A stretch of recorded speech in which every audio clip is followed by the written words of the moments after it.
Haleluya, haleluya, haleluya Bwana. Haleluya, haleluya Bwana. Haleluya. Haleluya Bwana. Haleluya, haleluya. Oh, wastahili, wastahili, wastahili, wastahili Bwana. Wastahili, wastahili. Oh, unaweza. Haleluya, haleluya, haleluya Bwana. Haleluya, haleluya. Oh, haleluya. Oh, haleluya Bwana. Haleluya, haleluya. Oh, wastahili Yesu, Yesu, wewe Bwana. Wastahili, wastahili. Oh, Baba, katika jina la Yesu nakushukuru kwa wakati huu ambao umenipa nafasi mbele zako ya kusema neno hili, neno ambalo ni mbegu, neno ambalo ni moto, neno ambalo ni nyundo, neno ambalo halikurudii bure. Ni kama vile mvua inaponyesha huwa hairudi bure, inaleta matokeo. Asante kwa sababu kwa neno hili yuko mwanadamu atakayenisikia, na neno hili litaleta wokovu. Kama ilivyoandikwa, ulituma neno lake, uwaponya, uwatoa katika maangamizo yao. Asante kwa sababu maangamizo ya dhambi yanaondoka siku ya leo. Magonjwa yanaondoka katika jina la Yesu kwa njia ya neno lako Bwana. Neno linapolisema linakuwa upanga wa Roho, upanga unaofukuza pepo wabaya, upanga unaoondoa magonjwa, upanga unaovunja nira katika jina la Yesu. Roho Mtakatifu uliyemfufua Yesu, tuko pamoja nawe mahali hapa, pamoja na malaika zako, kwa jina la Yesu, amen, amen. Yoyote unayesikia sauti hii, neno hili linaleta wokovu katika maisha yako. Neno hili linaleta uponyaji katika maisha yako. Nakumbuka wakati fulani nilikuwa nahubiri mahali fulani.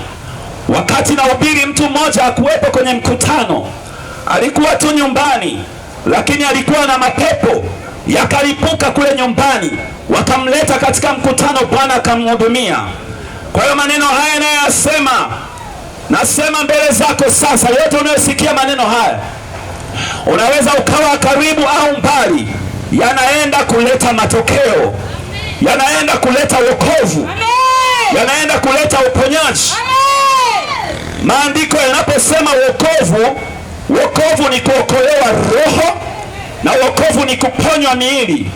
Maandiko yanasema katika Zaburi 107 mstari wa 20, Mungu ulituma neno lake, uwaponya, uwatoa katika maangamizo yao.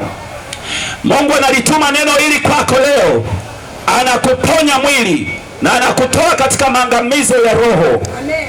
Wanadamu wote tuko katika maangamizo, wote tunaenda hukumuni, wote tumepotea. Nitasema hivi utanielewa. Wanadamu wote tumetoka kwa mwanadamu mmoja anaitwa Adam. Huyu mwanadamu mmoja aitwaye Adam alitenda dhambi. Wote tulipozaliwa na yeye tukawa ni wenye dhambi. Kwa hiyo wanadamu wote tuko katika mauti, wote tunaenda kuhukumiwa katika moto wa milele. Yesu anapoitwa ni Mwokozi, alikuja kutuokoa na hiyo hali tuliyoipata ya Adamu, hali ya dhambi ambayo haitoki kwa kuhangaika, kwa kufanya juhudi zako zozote. Hali ya Adamu haitoki kwa sababu unaenda kanisani sana, haitoki kwa sababu unaabudu sana katika nyumba ya ibada. Hali ya Adamu inatoka kwa sababu ya Yesu. Amen. Yesu ni mwanadamu aliyefanyika mwili, ni Mungu aliyefanyika mwili akakaa na sisi. Alitoka mbinguni na hali mpya. Hiyo hali mpya ametuletea. Tunapoipata hiyo hali mpya tunaokoka. Kwa hiyo kuokoka tafsiri yake ni kubadilishwa roho, roho ambayo imekufa inapata uzima wa milele. Haleluya, nitaanza pia kwa kusema maneno haya. Ukisoma katika Yohana 10:8, Yesu anasema mimi ndimi mlango. Wote tuseme mimi ndimi mlango. Yeye ndiye mlango. Kuna milango miwili mikubwa katika dunia. Mlango wa kwanza ni wa kuingia, lakini mlango mwingine ni wa kutokea duniani.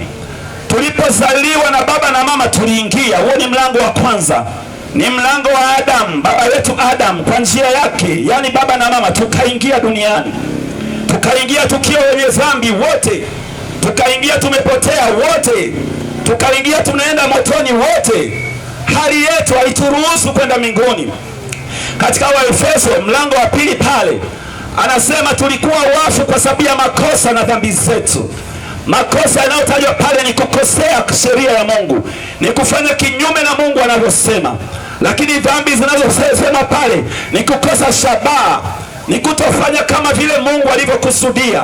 Mungu anataka tuwe watakatifu, tuwe wenye upendo, lakini hatufikii hiyo shabaha. Tunashindwa. Sasa tumekufa katika Adamu, kwa sababu tumeingia katika mlango ule wa kifo, ambao ni mwanadamu yule aliyekufa, aliyetengwa na Mungu kwa njia ya dhambi. Lakini ashukuriwe Mungu, ameleta mlango wa kutokea duniani. Mlango wa kutokea duniani unaitwa Yesu. Yesu Kristo ni mlango wa kutokea. Adam ni mlango wa kuingilia wa kushoto, Yesu ni mlango wa kutokea wa kulia. Ufunuo 14:13 inasema heri wafao katika Bwana tangu sasa, asema Roho. Andiko hili huwa tunalitumia katika misiba, kwamba heri mfu afae katika Bwana. Lakini andiko hili natakiwa ulijue leo kwamba kabla hujafa lazima Yesu awe katika maisha yako. Maana umeshaingia duniani na ule utu wa kwanza wa dhambi. Hautakiwi kutoka na utu ule ule, na njia moja ya kuingilia ni Adam, na njia moja ya kutokea ni Yesu tu. Hamna njia nyingine ya kutokea duniani. Ukiingia duniani na ukatoka katika utu wa kale, yule Adamu wa kwanza, utashuka kuzimu, utaenda motoni, utaangamia milele na milele. Ni kama vile katika mahoteli kuna ile njia ya entrance ya kuingilia na kuna ya exit ya kutokea. Huwezi ukaingilia kwa njia hiyo hiyo ya entrance ukatokea hiyo hiyo, lazima utoke kwa exit. Yesu ni exit duniani. Yesu ndiye wa kutokea hapa duniani. Kwa hiyo kumpokea Yesu tafsiri yake ni kupata uzima na kutoka katika mauti. Haleluya! Kwa hiyo popote unaponisikia, sema Yesu ni Bwana, sema Yesu ni Mwokozi, Yesu amefufuka katika wafu. Unaposema maneno hayo utaokoka. Haleluya! Basi nitasoma andiko lingine, ni ujumbe huu, lakini andiko hili linasisitiza. Katika Yohana 10:10 imeandikwa, mwivi haji ila aibe na kuchinja na kuharibu. Mimi nilikuja ili wawe na uzima, kisha wawe nao tele. Hapa tunaona watu wawili wenye nia tofauti. Mmoja ni mwizi, mwingine sio mwizi, mwingine ni mzuri. Huyu mwizi anasema mwizi haji. Mwizi anapokuja, kama kuna mwizi mahali hapa, sikiliza ujumbe. Leo ndio siku ya kuacha wizi wako, maana usipoacha leo utakufa, shetani atakuua. Naongea kama natoa unabii, maana nimesikia kuhubiri siku ya leo kama ninawaka moto. Kwa hiyo inawezekana kuna mtu wa namna hiyo hapa. Kwa hiyo kama una hiyo tabia, ni tabia ya shetani, ni tabia ya shetani. Amefananishwa na mwizi. Anasema mwizi haji. Mwizi anapoenda mahali, hamna roho mbaya kama ya wizi. Anapoenda mahali, tabia ya mwizi ajali maumivu. Nakumbuka wakati fulani Mbeya walitokea watu fulani wezi, wakukuta wanakupiga nondo, wanakukata mapanga. Hawajali una watoto, hawajali una mke, hawajali maumivu unayosikia. Wanayotaka ni 50,000 tu waichukue. Hiyo ni sura ya shetani. Kwa hiyo kama kuna mtu ana roho ya wizi hapa, katika jina la Yesu. Leo ni siku ya kumrudia Yesu. Acha hiyo sura ya shetani katika maisha yako. Mwizi ajali maumivu yako, anajali atakachokichukua na raha yake, na anaiba, anaenda kunywa pombe, anaenda kutafuta anasa. Ajali wewe amekukata mkono, hiyo ni tabia ya shetani. Hiyo ni tabia ya shetani. Mwizi ajali hasara unayoipata, anavunja gari lako. Nakumbuka kuna wakati kuna mwizi aliingia akavunja kile kitu cha power window ile, akaiba. Ajali kwamba mimi nitapata shida, ajali kwamba anaiba kitu kule kwenye engine, ajali utapata ajali, utapinduka, utajijua yeye anataka tu 5,000 yake akanywe sijui madude gani huko. Hiyo ni roho ya wizi, ni roho ya kikatili. Tabia nyingine ya mwizi ni mkatili, sio ajali tu, ni katili. Ukiangalia vitu wanaofanya wezi, wanafanya vitu vya katili, wanatoboa watu macho, wengine wanakuwa kama wana mashetani ndani yao. Natamka roho ya wizi leo, napambana nayo hapa. Kama kuna mwizi amejificha, umekamatwa katika roho, malaika wa Bwana wanafuatilia. Ukifanya kinyume na maneno haya, jiandae kufa, hutaishi. Baada ya ujumbe huu, upanga wa Bwana utakuwa juu yako. Lakini leo Bwana anatangaza rehema hapa. Katika jina la Yesu unaokolewa. Wezi ni wakatili, katili kabisa. Hiyo ndio roho ya wizi na ujambazi. Ninailaani kwa jina la Bwana wa majeshi. Ninawapenda wezi, ila sipendi roho ya wizi. Hiyo ni adui yangu katika jina la Yesu. Roho wa Bwana anakuvuta leo. Kama una hiyo roho, unaacha leo. Hautalala usiku wa leo. Upanga wa Bwana wa malaika utakuwa juu yako. Bwana atakuokoa. Katika jina la Yesu. Katika jina la Yesu Kristo. Mwizi ajali, mwizi ni mkatili. Nyingine, mwizi ni mwongo. Anakupigia simu, anakwambia mimi hapa niko Vodacom, kuna hela imeingia kimakosa. Ajali hela yako ni ya mkopo. Ajali umekopa ofisini, unakatwa, anakuibia milioni 5 ambazo ulitakiwa ulipe miaka 3. Hata akisikia arudishi kwa sababu ya uongo. Shetani naye ni mwizi, amekudanganya kwamba hakuna kuokoka duniani, kwamba utaenda mbinguni tu hivi hivi bila Yesu. Huyo ni mwongo, anakutapeli. Lakini jambo lingine kuhusu mwizi, wezi wanafanya kazi gizani. Wezi huwa wanajificha. Wezi huwa hawafanyi vitu hadharani. Hata wakikamatwa wanaona aibu, huwa wanaangalia chini tu. Kwa nini mateso yote hayo? Roho ya wizi na ishambulia katika jina la Yesu. Roho ya wizi inatoka ndani ya mtu kwa jina la Yesu. Wezi hutenda gizani, wanaenda kwenye nyumba za watu usiku. Juzi kuna sehemu kule kwetu Dar es Salaam kwa wazazi wangu, kuna mtu yuko karibu pale anajenga, wameenda usiku, wameiba, na wangekuta mtu wangempiga na nondo, wangemuoa. Alafu anaendelea kufanya hivyo. Utaendelea kwa jina la Yesu, kwa sababu msamaha wa Bwana uko mahali hapa. Wezi huwa wanatenda gizani kwa kujificha. Shetani naye huwa anajificha, ni mwizi. Kuna magonjwa unafikiri unauma ugonjwa, kumbe ni pepo, kumbe ni mwizi amejificha. Kuna mtu mmoja siku moja aliona maono, mtu alikuwa na kansa, akaona kwenye pafu lile kuna kanyani kanabembea. Mungu alimwambia kanyani, pepo amejificha, lakini huko wanaona kansa. Roho ya uwizi inaleta magonjwa.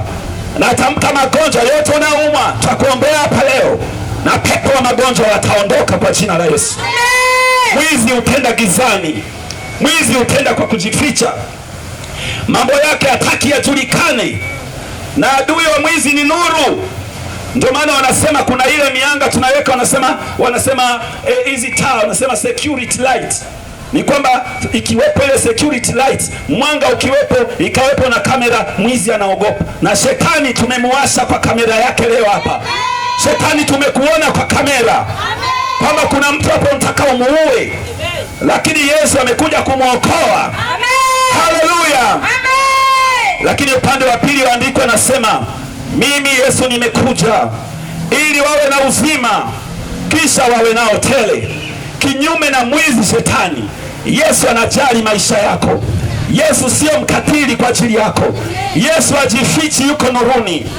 Kwa hiyo amekuja leo hadharani, Yesu anakuita, anasema njoo kwangu mimi, njoo kwangu wewe unasumbuka, wewe uliye katika giza, nami nitakupumzisha. Yesu yeye ni nuru halisi, yeye ni nuru ya ajabu. Yesu anatujali. Ngoja nikwambie kitu kimoja kuhusu shetani kama mwizi. Kuna mtu aliona maono, watu wamefungwa minyororo, wanadamu wanaokufa, wanavutwa, wanapelekwa kuzimu, motoni. Alafu yale mashetani hayajali.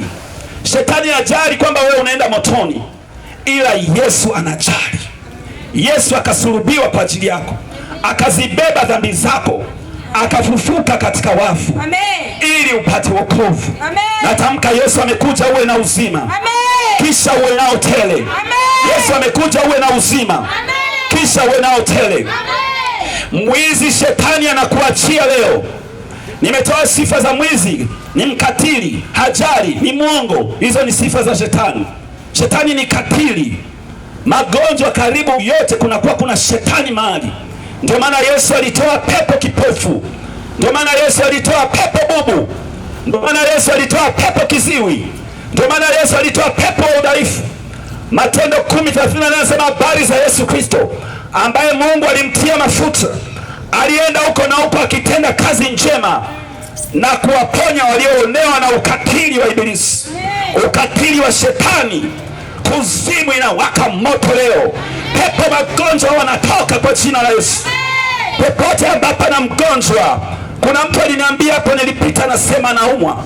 Huyo mtu kama yupo angekuja hapa angeponywa katika jina la Yesu Kristo ambaye kuja kuponya. Haleluya.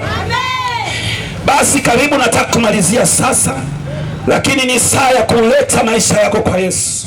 Uamuzi wa kumpa Yesu maisha ni uamuzi wako mwenyewe. Nilikuwa hapo kanisani nawaambia watu kwamba Mungu sio Mpentekoste, Mungu sio Mwassemblies, Mungu sio Mlutheri wala Mkatoliki wala Muislamu. Mungu ni Mungu tu, ni Mungu wa uzima aliyesimama watu waingie katika uzima wa milele kwa njia ya Yesu. Lakini watakao kataa wataingia katika mauti ya milele ambayo ni ziwa la moto. Anakuita leo Mungu umwamini Yesu kama Mwokozi. Pengine nitakupa ushuhuda wangu mfupi. Unaweza ukasema labda nimeokoka kwa sababu hii na ile, nimekuwa mtu mzima. Sijaokoka sasa hivi. Mimi nimeokoka wakati na miaka 17 na nilikuwa nimeshajua dhambi. Enzi hizo kwa kuna break dance, wale wa enzi hizo wakina Sheba Du na Bugelu, lakini nikampata Yesu. Yesu akanibadilisha, Yesu akanigeuza, na namshukuru Mungu kwa sababu nilibadilika wakati mtoto, maana ningeharibika kuliko inavyoeleweka. Nimetoa ushuhuda, sio kwamba ninayasifia maisha yangu ya zamani, bali kukuonyesha nimebadilika. Kwa hiyo yoyote yule anaweza kubadilika. Alafu kuna watu wanafikiri mtu akifanya mambo mabaya wanasema umeokoka. Umepata shida gani mpaka ukaokoka? Kuokoka sio mpaka upate shida. Umeona? Kuokoka ni njia ya kwenda mbinguni, ya kumpa Yesu maisha. Nitaita kama kuna mtu anataka kumpa Yesu maisha yako, karibu, nitakuombea. Lakini pia nitaomba sala ya ujumla ya watu wote katika jina la Yesu. Amen. Kama unaumwa, karibu, nitakuombea. Kama una ndugu yako mgonjwa, anaumwa moyo, anaumwa sehemu ya kushoto, kama una mtu mgonjwa anaumwa sehemu ya kushoto, nitakuombea. Bwana asifiwe. Haleluya. Kama una mtu anaumwa eneo fulani, anaumwa figo, anaumwa, utakuja hapo, utaweka mkono, tutakemea huyo pepo wa ugonjwa na huyo mgonjwa ataponywa. Wakati fulani tulikuwa Ngaramtoni tukafanya hivi, kuna mtu akapona kule nyumbani. Kuna mtoto akaja kwa imani, mama yake alikuwa na kichaa kikaisha. Kwa hiyo ukichukua hatua ya imani kwa ajili ya mtu wa nyumbani, Bwana atamponya. Nyosha mikono yako ndugu. Unataka kumpa Yesu maisha yako? Sema, Yesu Kristo, wewe ni Bwana. Ulikufa msalabani na kufufuka siku ya tatu. Ingia ndani yangu leo, nioshe kwa damu yako, nioshe kwa damu yako. Unanihamisha Yesu toka katika nguvu za giza na ingia katika ufalme wako. Kuanzia sasa ninabadilika, ninaokoka. Nyosha mikono juu, nitakuombea. Nyosha mikono juu, fumba macho ukiweza. Katika jina la Yesu, ninamweka mtu mikononi mwako. Asante kwa sababu Bwana amemkiri Yesu kama Mwokozi. Ninavunja kazi ya ibilisi, pepo kuzimu, pepo kifo, pepo laana, pepo ulevi, kila laana, kila mauti, kama toka kwa jina la Yesu. Funguka na kuwa mzima, ponywa magonjwa. Natamka kidonda hicho mkononi kikauke, kiponywe katika jina la Yesu. Neema ya Bwana iwe pamoja na mtu huyu.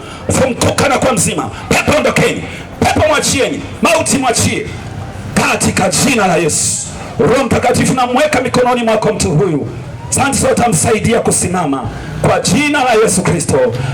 Amen. Tumpigie makofi. Tena utaongea na huyo mtu. Naomba utaongea naye hapo Nyamwelu. Pate taarifa zake na umtie moyo. Utampa na tracks pale katika jina la Yesu. Wagonjwa mlioko hapa wote, una mtu mgonjwa yuko nyumbani, weka mkono. Hata mlioko kama kuna mtu mgonjwa popote, weka pale, alafu tutaomba kwa jina la Yesu. Mungu atafanya muujiza. Baba, katika jina la Yesu, ninatamka kwa Roho Mtakatifu ambaye yuko pale nyumbani, magonjwa yote yanaponywa, pepo wa udhaifu wanatoka katika jina la Yesu. Naamuru ugonjwa utoke sasa kwa jina la Yesu. Pepo wa udhaifu watoke ndani yao kule nyumbani kwa jina la Yesu. Naamuru watu hao wazima kwa jina la Yesu. Wasioweza kupumua vizuri wapumue. Walio tatizo la kifua, kichwani, katika moyo kiishe katika jina la Yesu. Matatizo katika koo, goita yatoke kwa jina la Yesu. Asante Bwana sababu ulidhihirishwa kuzivunja kazi ya ibilisi. Magonjwa yote yanavunjika kwa jina la Yesu. Asante Bwana kwa neema ya uzima kwa jina la Yesu Kristo. Amen. Yoyote ambaye unanisikilia mbali, umeshindwa kuja hapa, nitakuongoza sala ya toba kule kule. Sema, Mungu Baba, mimi ni mtenda dhambi. Naomba unisamehe dhambi zangu. Ninakiri Yesu ni Bwana. Mungu alimfufua katika wafu. Kwa njia yake ninaokoka. Natoka katika kifo. Sura ya Adamu wa kwanza inaisha maishani mwangu. Ninaanza maisha mapya kwa jina la Yesu. Amen. Amen. Kama umefanya hivyo kwa kumaanisha, unatakiwa sasa uende kanisani, mahali wanapofundisha neno la Mungu, wanafanya wanafunzi, watakusaidia kumjua Yesu. Kwa sababu haitoshi kuokoka, inatakiwa Yesu aumbike ndani yako, na hapo inahitajika kufundishwa. Mungu awabariki sana kwa jina la Yesu Kristo. Amen. Unaweza kama jiuliza, sisi ni kina nani? Sisi ni wahubiri wa Injili. Sisi ni wahubiri wa Injili mtaani, pahali popote, kwenye magari, kwenye mabasi, tumeitwa kuhubiri Injili. Na Injili ni maana yake ni habari njema. Kwa hiyo tumekuletea habari njema. Ukituona sisi, tuite wahubiri wa Injili. Haleluya. Basi tunakushukuru, acha tukuombee, tukubariki. Baba, katika jina la Yesu, asante kwa sababu ya mchana wa leo.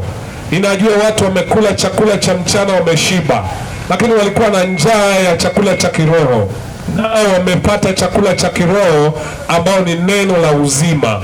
Uendelee kuwafanya haya maneno yaweze kusikika kwenye mioyo yao, yaweze kuongea na kuzungumza wanapolala, wanapotembea. Katika jina Yesu, ninambariki kila mtu aliyesikia maneno haya, hata aliyepita barabarani. Yesu atembee naye na ambariki, na maneno haya yakawe amina na kweli, katika jina la Yesu. Wote tuseme amen. Asanteni sana watu wa Kaoshi, watu kwenye kahawa, watu wa kule nyuma, tunawashukuru. Mungu awabariki. Mungu awabariki sana kwa kuja. Tunawapa na zawadi kidogo hapa ya vitu vya kusoma. Ni vizuri kusoma.